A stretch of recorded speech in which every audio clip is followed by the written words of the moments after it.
الحمد للہ وکفى وسلام علی عبادہ الذین اصطفى اما بعد۔ بزرگ اور دوستوں اور ناظرین اور سامعین، یہ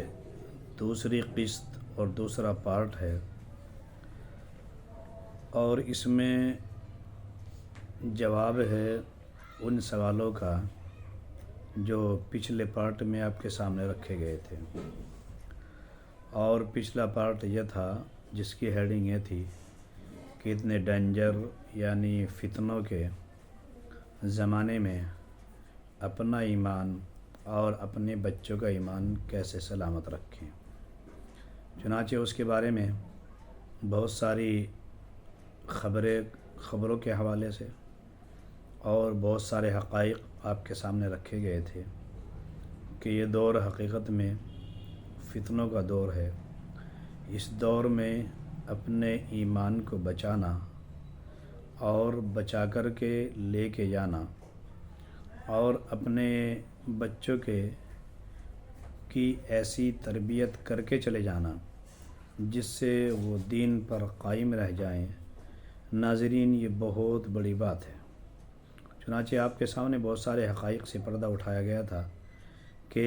منظم سازش کے تحت اور منظم پلاننگ کے تحت مسلمانوں کو حاشیے پر لانے کی کوششیں تو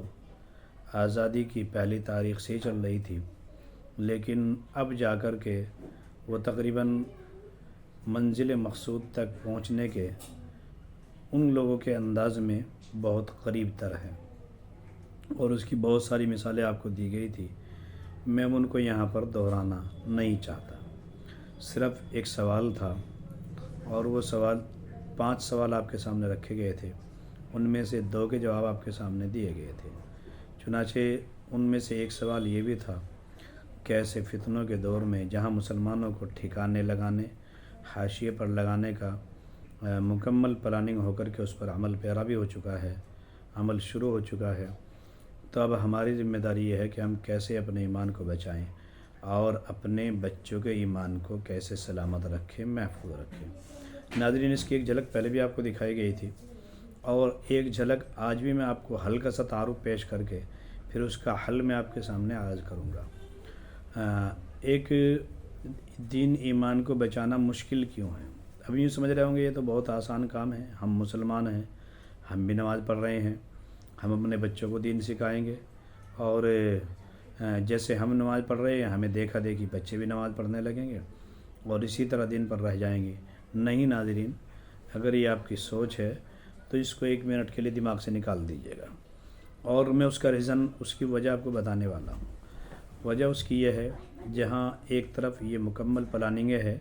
جن کا تذکرہ پہلی قسط میں آپ کے سامنے کر دیا گیا، چاہے وہ بلڈوزر کلچر ہو یا مکمل پلاننگ کے تحت مسلمانوں کی معیشت کو ختم کیے جانا ہو، یا مکمل پلاننگ کے تحت مستقل الگ الگ جگہ فسادات کے ذریعے مسلمانوں کو نقصان اور زگ پہنچانے کی کوشش کیے جانا ہو، یہ تمام کی تمام چیزیں آپ کی یاد دہانی کے لیے 2 لفظ میں عرض کی گئی ہیں۔ اسی کے ساتھ ساتھ دنیا نے ناظرین ایک عجیب کروٹ لی ہے، اور وہ کروٹ عجیب یہ لی ہے کہ اس وقت دنیا جس تیز رفتاری کے ساتھ سفر کر رہی ہے، اس کو تیز رفتاری کہہ لیں یا برق رفتاری کہہ لیں، جس تیز رفتاری کے ساتھ دنیا سفر کر رہی ہے، یہ زمانہ سائنس اور ٹیکنالوجی کی انتہائی عروج کا زمانہ کہلاتا ہے۔ چنانچہ ماہرین کا کہنا یہ ہے کہ تقریباً 2000 سال میں انسان نے اتنی ترقی نہیں کی ہے جتنی ترقی انسان نے اس 21ویں شتابدی کے 20 سالوں میں کر لی ہے۔ چنانچہ لوگ اور دنیا پہلے ہی سے سائنس اور ٹیکنالوجی کے پیچھے پڑی ہوئی ہے، چنانچہ اب یہ زمانہ انتہائی عروج کا زمانہ کہلاتا ہے کہ سائنسی ایجادات کی بنیاد پر ہندوستان چاند پر کمندیں ڈال چکا ہے، اور ہمارا ملک، ہمارا پیارا ہندوستان چاند پر کمندیں ڈال چکا ہے۔ حالانکہ اس سے پہلے اور بھی بہت سارے لوگ یہ کام کر چکے ہیں، تقریباً 1943 میں میرے یاد پڑتا ہے 1943 میں امریکہ چاند کے اوپر اپنے خلائی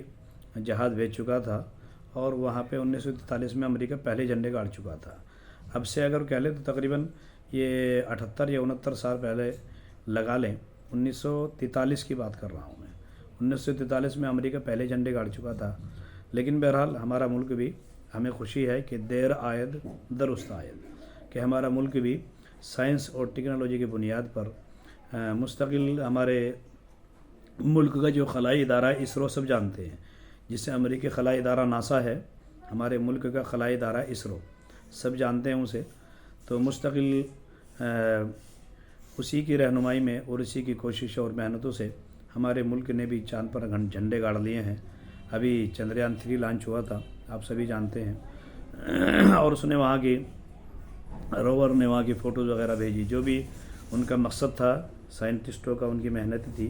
بہرحال عرض کرنا مقصد یہ ہے کہ سائنس اور ٹیکنالوجی کی بنیاد پر ہندوستان چاند پر کمندیں ڈال چکا ہے، اور آج جو انسان روبوٹ بنا رہا ہے، ماہرین کا کہنا یہ ہے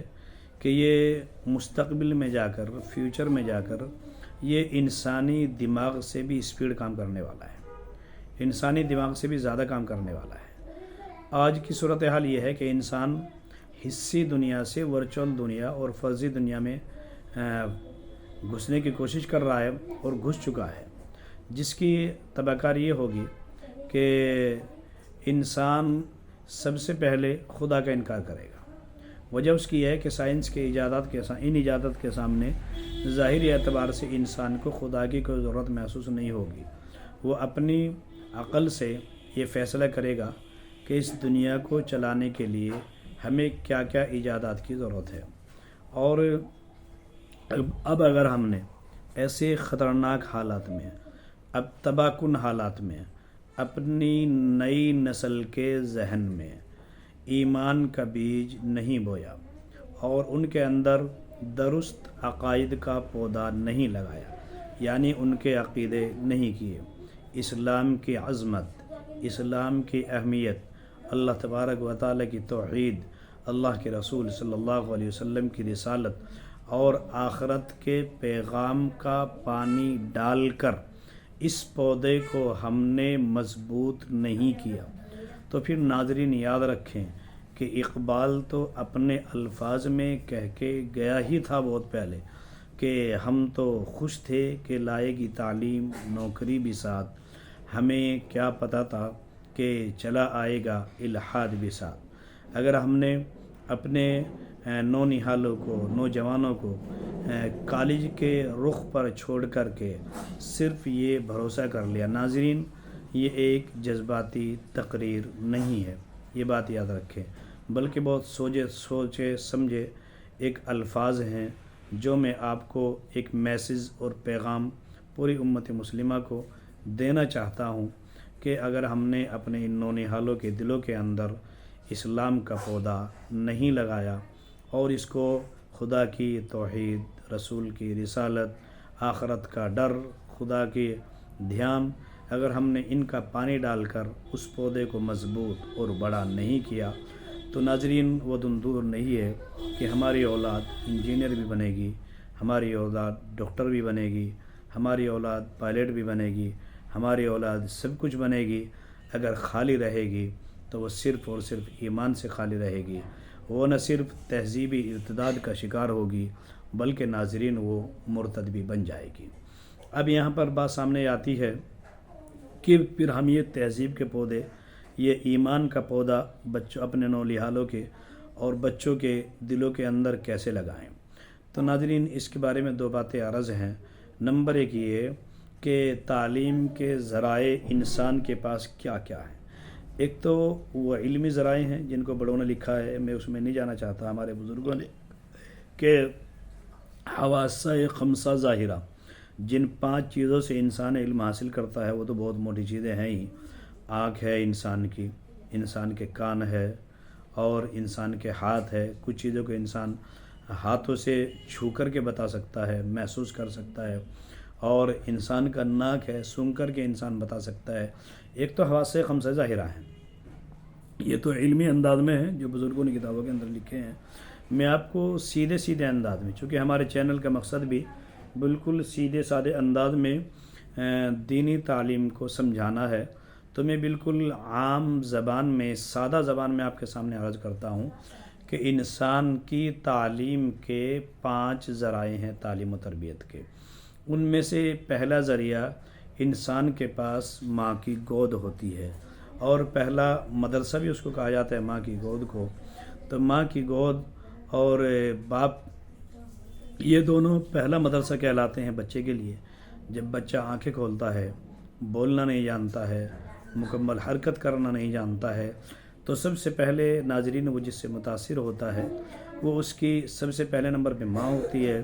دوسرے نمبر پہ باپ ہوتا ہے۔ لیکن ناظرین یہاں بھی ہمیں بہت ہی افسوس کے ساتھ اور ذمہ داری کے ساتھ یہ کہنا پڑ رہا ہے کہ ہمارا یہ ایک ذریعہ تھا علم آنے کا، اور ایک ذریعہ تھا اسلامی تہذیب، اسلامی تمدن، اسلامی کلچر، اور اسلام سے محبت، رسول سے محبت، اللہ سے محبت، نبی سے محبت، اور اسلامی احکام سے محبت۔ وہاں بچے کا دامن والدہ کی خدمت میں جا کر ان چیزوں سے خالی ہوتا ہے، اور وجہ اس کی میں آپ کو ریزن بھی بتاتا ہوں۔ میں خالی باتوں کے جال میں آپ کو نہیں پھنسانا چاہ رہا ہوں، بلکہ میں اس کا ریزن بھی بتاتا ہوں۔ چونکہ ماں کا دامن علم سے خالی ہے، ماں کا دامن تہذیب سے خالی ہے، اور ماں کا دامن اللہ اس کے رسول کی معرفت سے خالی ہے۔ تو جہاں سب سے پہلے بچہ متاثر ہوتا، وہاں بچے کو پہلا ذریعہ ہم اس سے محروم ہو گئے کہ ماں نے بچے کو کلمہ نہیں سکھایا، ماں نے بچے کو سونے کے ٹائم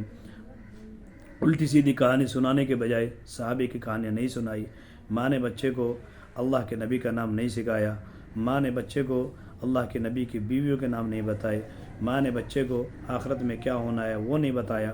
اور اس میں غلطی ہم اس ماں کی نہیں نکالتے، بلکہ وہ ماں تو محبت والی ماں ہے، غلطی ان کے پہلے والدین کی ہے جنہوں نے اپنی بیٹی کی تربیت اس انداز میں نہیں کی کہ جب وہ معاشرے کا ایک مکمل فرد بن کر کے ماں کی شکل میں جائے گی تو وہ اپنے بچوں کی تربیت کر سکے۔ تو ناظرین یہ قسط لمبی ہو جائے گی، میں اس کو یہیں پر ختم کرتا ہوں۔ تو پہلا ذریعہ جو علم کا تھا ماں کی گود،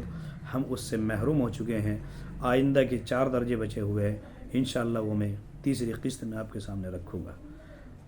وآخر دعوانا الحمدللہ رب العالمین۔ السلام علیکم ورحمۃ اللہ وبرکاتہ۔